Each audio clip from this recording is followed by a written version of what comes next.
on This Week in Iowa, the politics of two mass shootings and what to do about them. Plus, he's running again, the new campaign from J.D. Scholten. Then John Hickenlooper says he's the presidential campaign for the long haul. And meet a candidate who jumped in just about a month and a half ago. Hi, everyone, and thank you so much for joining us here on This Week in Iowa. I'm Sabrina Ahmed. More than 30 people are dead and dozens more injured from two mass shootings in our country. President Trump visited El Paso, Texas, and Dayton, Ohio this week, meeting with victims and their families. Iowans also showed their support to the mass shooting victims by hosting vigils like this one in Adel on Monday. The organizer says after tragic events such as the mass shootings, she wants a sense of community to shine through these dark times. We're looking at how do we connect, stay community here, like what they're having to struggle with in those cities and all around, and what we do to, to just help maintain that so that we don't live in fear, that we can live in trust. Several people stayed around after the vigil and talked about the sense of togetherness. Talk of gun reform and white nationalism have been dominating the presidential campaign the past week. The speeches made their way into Iowa as well. Over the weekend, 14 Democratic presidential candidates participated in a gun safety forum. It was a last-minute event that was held in response to the mass shootings in Texas and Ohio. Now, this week as well, the stock market rebounded after seeing the worst day of trading in all of 2019. The market reacting to China allowing its currency to fall to the lowest level in more than a decade. The move sent U.S. stocks into a free fall over the week, with the Dow down more than 760 points. China's aggression is a direct response to President Trump's threat to impose new tariffs on $300 billion of Chinese goods. Those tariffs would put a higher price tag on items like clothing, televisions, and smartphones. We need to take a short break, but coming up next, his announcement video has garnered more than 1 million views. The big news, Democrat J.D. Scholten is running for the 4th Congressional District. He's in our studio next. Local 5 on your side means answers to your questions. And we're just doing the stories that the community wants us to do, to empower you with something as a viewer that you can move forward with. What drives these people to go above and beyond and be exceptional Iowans? That's stuff we can all use in our own lives. To be able to be that line of connection for people is huge to them. And they can reach out to Local 5, and they're going to get answers. We are Iowa, and it's everything to me. Imagine an America where harmony displaces hate, that protects our planet, provides health care for everyone. An America where public places are safe spaces, where morality overrides money, power restored to the people. Imagine a leader driven by compassion, brave enough to take on the impossible, who looks beyond herself to do what's best for us. I'm Kirsten Gillibrand, and I approve this message. Best part about football? The highlights. So Dish gives you NFL Red Zone, no extra charge. That's every touchdown from every game Sunday afternoons. Here we go right here. Because we know if you miss that action, you miss all this action. And that would be an awful shame. Dish with NFL Red Zone at no extra charge. Tuned in to you. Adam is a builder by trade, and together with Shannon, they enjoy building their finances too. That's why they trust Midwest One Bank. With power checking and power savings from Midwest One Bank, they earn super high interest and ATM rebates. Bank Your Change helps them save for Madden and Reese too. With every debit card purchase, the amount is rounded up to the next whole dollar, and the difference is deposited into the girls' savings accounts. 2 more reasons to choose Simply Better Banking from Midwest One Bank. From the capital city, you're watching This Week in Iowa with Sabrina Ahmed, getting to the heart of what's happening in Iowa politics. Welcome back, everyone. We are joined now by Democratic congressional candidate J.D. Scholten.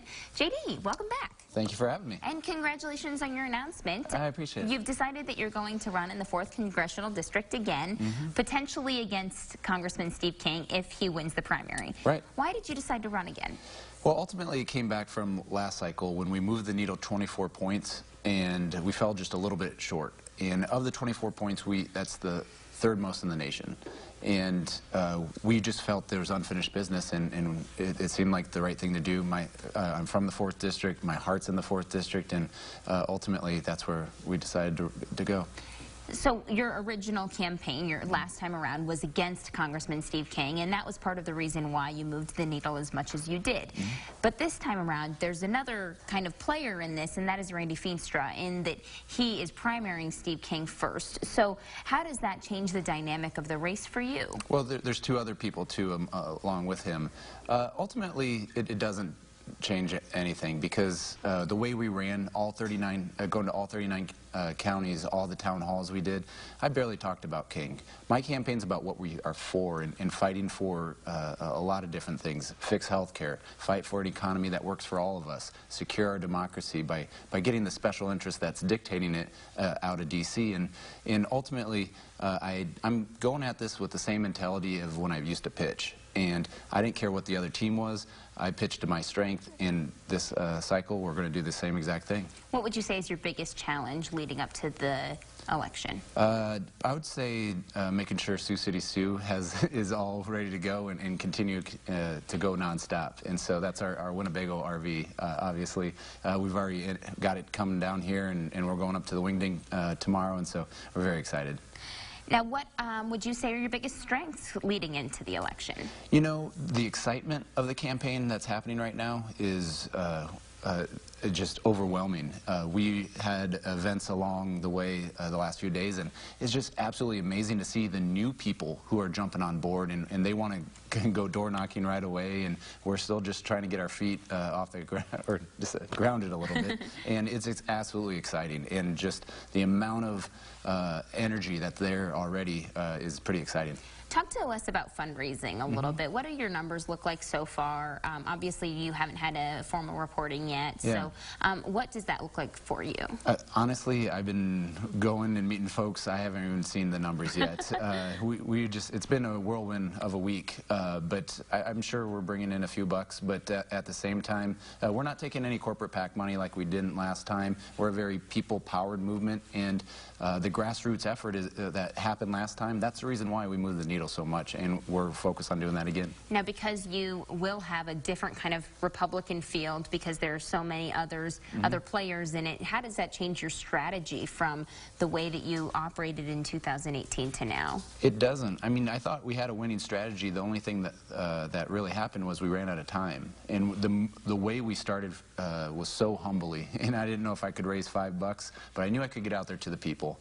So I focused on doing what my 2 political heroes did, and that's Berkeley Bedell and Tom Harkin, and that's get out to the people, prove that you're trustworthy, and prove that you're going to fight for your district. And we earned votes all over, and we didn't just talk to Democrats. We talked to independents and Republicans all alike. We welcome everyone to our town halls, and we're going to do that again. Well, you mentioned a couple of your priorities that you'd like to take care of when you're in Washington, if you make it there, but what would you say is the #1 thing that when you're door knocking and when you're talking to people at all of these grassroots events, what are you hearing from them that is the biggest issue they're facing? Well, we're the 2nd most agriculture producing district in America, and when we had our farm forums last time, as much as we've had low commodity prices, as much for the last half-decade, as much as market consolidation has really squeezed the farmer on the input and on the output side, and these trade wars and the abuse of the renewable fuel standard, their backs are against the wall right now. But every farm forum we had, the #1 thing we talked about was health care. And at the end of the day, in the 4th District, the majority of gas stations have a donation box of someone, and that's for someone who just got sick or someone who is in an accident. And until we have a system that can get rid of those, and so people don't have to beg to pay for their medical expenses, healthcare is going to be the #1 issue. Do you believe in Medicare for all? I believe that should be our goal. I think there's a lot of steps that are going to take to get there. I think we need to have a public option right away to help stabilize the markets. We need to have a buy-in so we can have small businesses be able to compete with corporations on the benefit side. But I think ultimately our goal is Medicare for all. Oh, I had more questions. Darn it, Jamie Schulten, thank you so much for being here. Always a pleasure. A pleasure to speak with you, and good luck with everything. Thank you. I'll take a short break, everyone. We'll be right back. I poked my eye with a wire. So we took him to our regular eye doctor, and they told us that he had actually penetrated the eye, that it was super serious, and we needed to go see a surgeon. And now I can see everything. It felt like they really 100% cared about you as a person and not just as a patient. Thank you, Dr. Bender.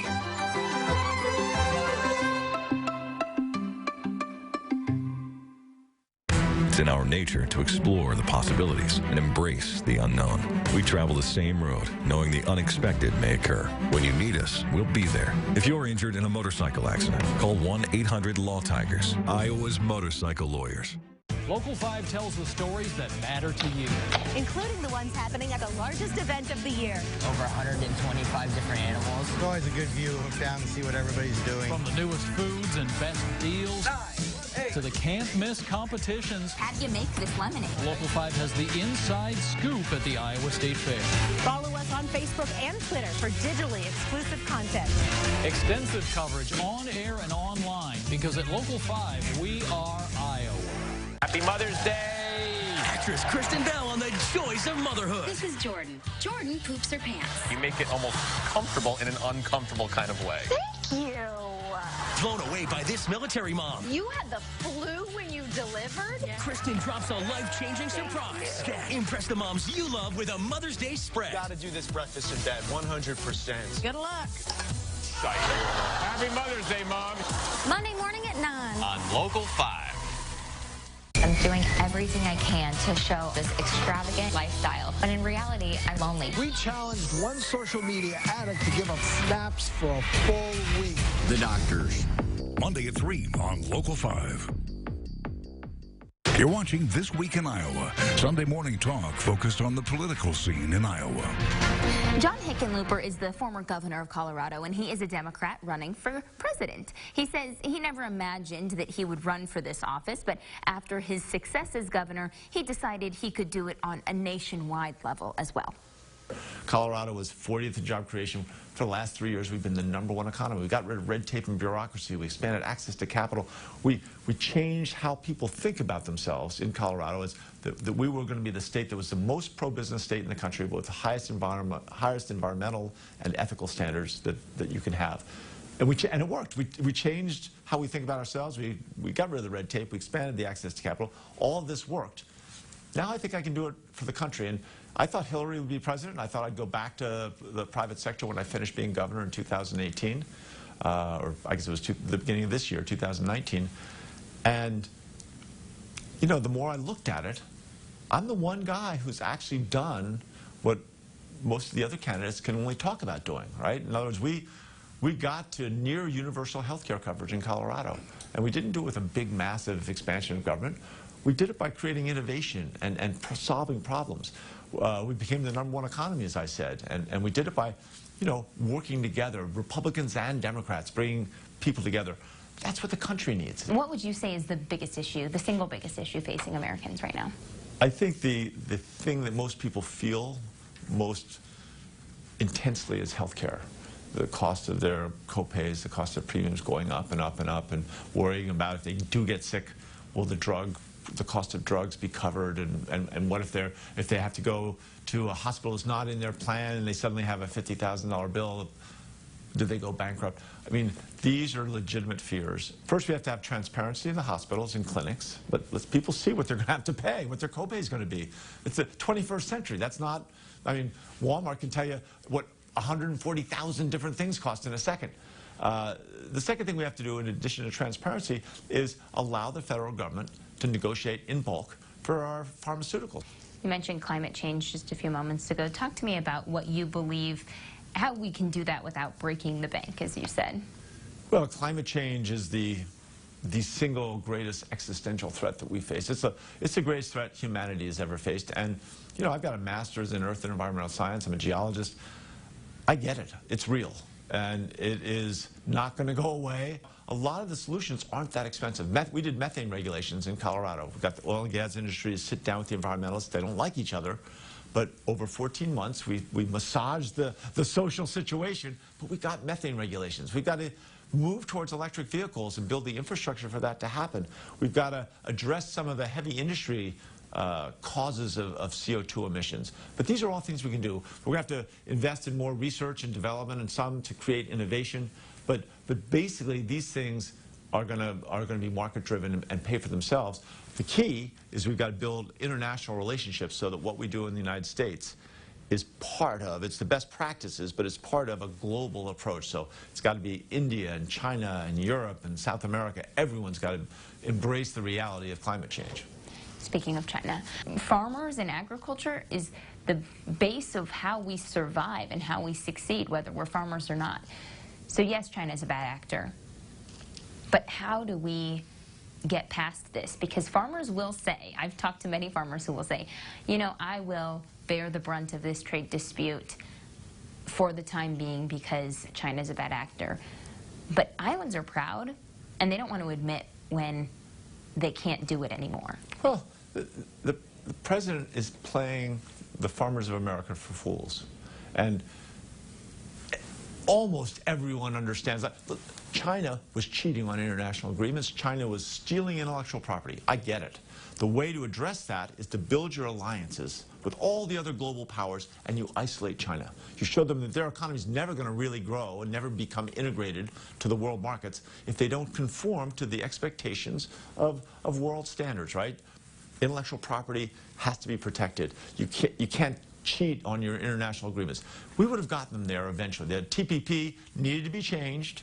It needed better protections for workers in America. But that was the beginning step of this global ability to restrain China. I mean, tariff wars are for losers. There is no example in the history of the world of anyone in a tariff war coming out better. In other words, both sides lose. It is a joke. And Donald Trump has made farmers in America the sacrificial lambs of his misguided foreign policy. And it breaks my heart. You know, when I got elected governor, I went around to all 64 counties in Colorado. We don't have 99, but we have 64. And I made a commitment to the farmers and ranchers in Colorado that I would not leave them behind, that when we brought our economy back. And I you know, I was kind of trying to get people fired up, but I said we'd be the #1 economy in the country. We'll be the first state, by the end of next year, we'll have broadband in every city and town in Colorado, right? We give tax incentives for small businesses to locate in rural parts of the state. We are going to have next year the #1 rural economy in America. That is the kind of approach, that's what Donald Trump promised the American people, and he's delivered the opposite. We need to take another quick break. Up next, a Democrat who jumped in late into the presidential race. His interview is next. Is security your top priority? Do you want to keep you and your family safe? Then come to Crossroads Shooting Sports in Johnston. We're more than just a gun range. We're a nationally recognized full-service retail shop to serve all your firearm needs. From training classes to the purchase of your firearm, we're with you every step of the way. At Crossroads, you can achieve personal security and home protection. To learn more, visit our website. Crossroads Shooting Sports, where responsibility and skill meet. Hold on. You telling me Iowa State is the top pick in the Big 12? Seriously? They don't belong here, man. They still need to prove it.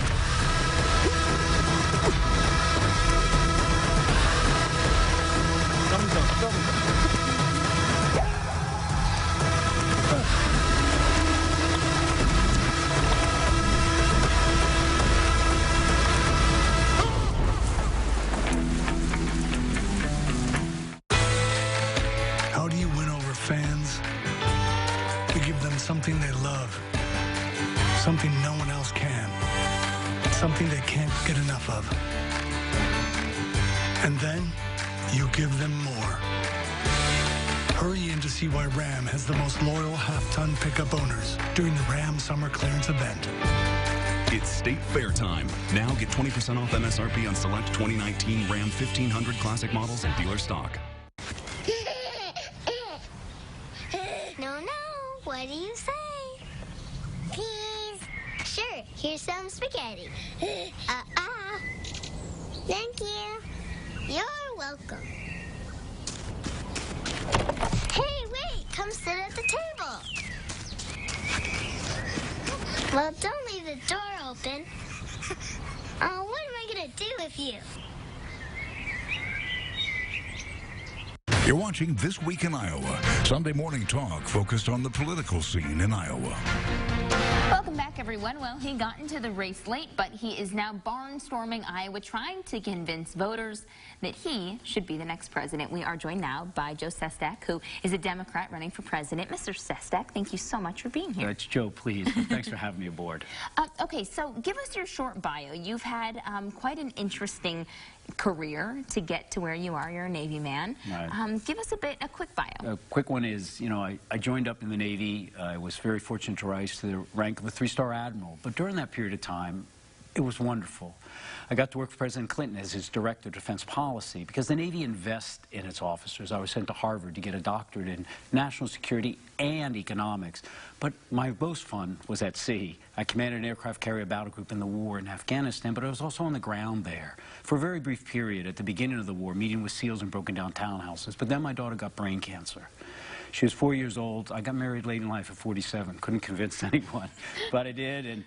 And she was glioblastoma, the same as John McCain, Ted Kennedy had. And only 8% of kids survived. And when she did, I had to pay back my country because you provided the health care plan for us in the military. So I went home to my nearly 2-to-1 Republican district. I was a Democrat. I won. And then I got reelected without spending a dime on a campaign ad. We learned to disagree well. And that's why I'm really running. We really need to actually bring this America of ours together again, united. So talk to me about what you would say are the 3 biggest issues facing Americans right now and how you plan to remedy those issues. Number 1 is the issue of accountability, to where people have lost trust in government and its leaderships.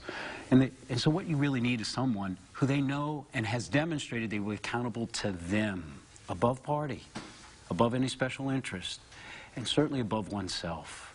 Second, we have to restore U.S. leadership in this world. Whether it's for climate change, where 85% of all the damage that will be done by greenhouse emissions comes from overseas, but will still affect us here at home. Or else we have to convene the world because of a new illiberal world order, where might makes right in its mind. China is beginning, as the Prime Minister of Malaysia has said, to be the new neo-colonial power. Presidents from John F. Kennedy to Ronald Reagan understood its global concord that protects our American dream at home. And finally, if you have the trust of Americans, maybe we can finally advance those domestic policies that empower the workforce, paid child care for everyone, like we have in the military, paid family and medical leave benefits, paid education for those who are 4 years old before they enter and after they get out of Head Start. And finally, there's others, but finally, training for a lifetime.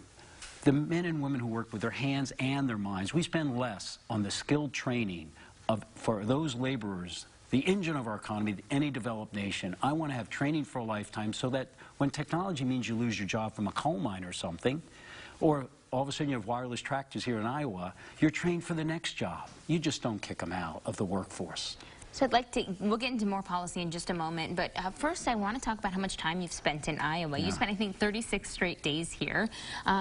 Talk to me about your philosophy and how you think you can win the heart of Iowans and get some of that groundwork done. I really think that people really want to make sure that those who are going to serve them actually know them. That's why I walked across Pennsylvania in my Senate race, 422 miles by foot.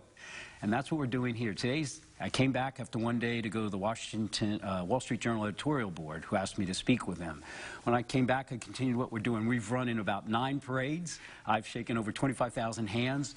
My staff goes before me with supporters. They pass out a brochure, and I run over and I say, "That's me. How about taking me home and read about me tonight?" and 1 out of 4, it's so true about Iowa niceness, will say, "Thank you for your service." And so that's how we're doing. I'm living in a Econo Lodge, great deal, and the construction workers there, mainly Latino, are having me over to talk to 200 of them. The one who who used to own it but had to sell it, he is actually having to the Hindu temple. I mean, how else do you get around in what's the perfect state for me, a grassroots state where people really want to touch you and say, "Do you know what I'm going through?" and/or "Tell me about yourself." This was built for me. So for Iowans who are sitting at home, we have a little bit less than a minute left. What would you say is your elevator speech? Why should they be voting for you? Again, I say to them that if we don't unite America, it won't matter who the next president is. If all they can do is put in an executive order and the next one rips it out, where are we going? Our Hobson's choice is to elect a president where everyone feels they can trust them even when they disagree well, like in my nearly 2-to-1 Republican district, despite my pragmatic progressive values, because it is this lack of trust that so has made America become divisive. And we need to come together again, just like the captain of ships needs a united crew. Second, let's restore our leadership overseas, because that's how we protect ourselves at home, not by our military necessarily at all. Military stop a problem, they never fix them. Nobody should think we fixed Iraq. And finally, let's look around and how do we empower the workforce? You know, small businesses, we're only creating half as many as we used to 20, 30 years ago, and yet that's where the majority of Americans usually work. Let's invest in them. Joseph Steck, thank you so much for having me, your time. We really Sabrina. appreciate it. Short break, everyone. We'll be right back. Nothing compares to Iowa State Fair favorites. And this year, we want the Local 5 Giant Slide to be yours. Rising 50 feet high, it's one of the most iconic features of our state fair, and we want you to ride for free. Go to the weather page on the We Are Iowa app for the keyword, then sign up on our contest page for your chance to win a Ride Fun Pack. Plus, visit iowastatefair.org for a list of attractions you can see August 8th to 18th. Make sure the Local 5 Giant Slide is at the top of your favorites list. What does my family love about Burlington? The brands. The savings. Everything for the home. The savings. The toys. The savings. I love the selection. I love the savings. I love that I can do so much for my family. We love Burlington. The new Vision for Less store is now open in Ames. With a huge selection of frames, including designer brands. All at everyday low prices. 2 weeks for glasses? No! We can make them in as little as 30 minutes. 2 pairs start at $38.71 and 2 pairs with progressive lenses just $76.92. For the best value in eyewear, we've got the right team at Vision for Less. Bright glasses. Right price. Right now. Now open in Ames on South Duff Avenue, next to Aspen Dental. Now 4 area locations. Over $1 billion for injured clients. $1 billion. Why call anyone else? Call Hupy and Abraham right now. They're your neighbors, and they're doing some amazing things. This is Iowa Friendly out here. Monday at 10, Local 5 Jack Miller shows you why this Iowan to know So every year I would save up money and we would come out here. is attending his 50th straight Iowa State Fair. Thank you so much for joining us here on This Week in Iowa. We will be covering presidential candidates who are making it out to the Iowa State Fair all week long, so you can look for those interviews on our website and on our show next week. We hope to see you again next Sunday.